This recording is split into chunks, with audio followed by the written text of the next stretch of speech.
मेरा नाम सोनू कंवर, कक्षा 7 है। कलयुग समाज के अशुभ लक्षण।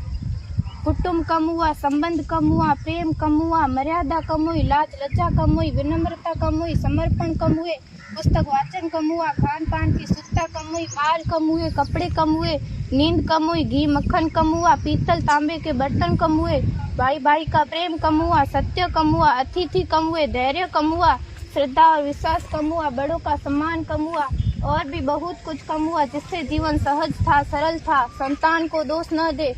बालक या बालिका को इंग्लिश मीडियम में पढ़ाया, अंग्रेजी बोलना सिखाया, बर्थडे और मैरिज एनिवर्सरी जैसे जीवन के शुभ प्रसंगों को अंग्रेजी कल्चर्स के अनुसार जीना ही श्रेष्ठ माना। माता पिता को मम्मी डैड कहना सिखाया। जब अंग्रेजी कल्चर से परिपूर्ण बालक या बालिका बड़ा होकर आपको समय नहीं देता, आपकी भावनाओं को नहीं समझता, आपको तुच्छ मानकर आपसे जुबान लड़ाता, जब आपको बच्चे में कोई संस्कार नजर नहीं आता, तब घर के वातावरण को गमगीन किए बिना, संतान को दोष दिए बिना एकांत में जाकर रो लीजिएगा, क्योंकि पुत्र या पुत्री की पहली वर्षगांठ से ही भारतीय संस्कारों के बजाय, मंदिर जाने के बजाय केक कैसे काटा जाता है, यह सिखाने वाले आप और अम्मी है। जब बच्चा पहली बार घर से बाहर निकलता है तो प्रणाम और आशीर्वाद के बदले बाय बाय कहना सिखाने वाले आप और अम्मी है। हम परीक्षा देने जाते समय इष्ट देव बड़ों के पैर छूने के बदले बेस्ट ऑफ लक कहकर परीक्षा भवन तक छोड़ने वाले आप और अम्मी है।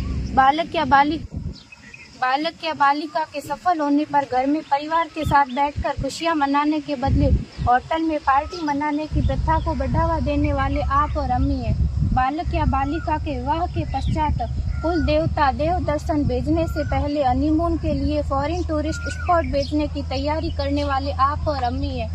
ऐसी कई ढेर सारी अंग्रेजी कल्चर्स को हमने जाने अनजाने स्वीकार कर दिया है। अब तो बड़े बुजुर्गों के पैर छूने में भी शर्म आती है। गलती किसकी? मात्र आपके माता और पिता की। अंग्रेजी अंतर्राष्ट्रीय भाषा है से काम का जेतु सीखना है, अच्छी बात है, लेकिन इसकी संस्कृति को अपने जीवन में उतारने की तो कोई बाध्यता नहीं थी।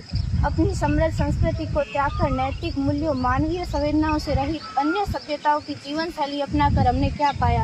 अवैध संबंध, टूटते रिश्ते, व्यसन युक्त धन, थके हारे मन, छल भरे रिश्ते, अनुशासनहीन संतानें, असुरक्षित समाज। एक बार विचार जरूर कीजिएगा कि संस्कारवान पीढ़ी क्यों आवश्यक है।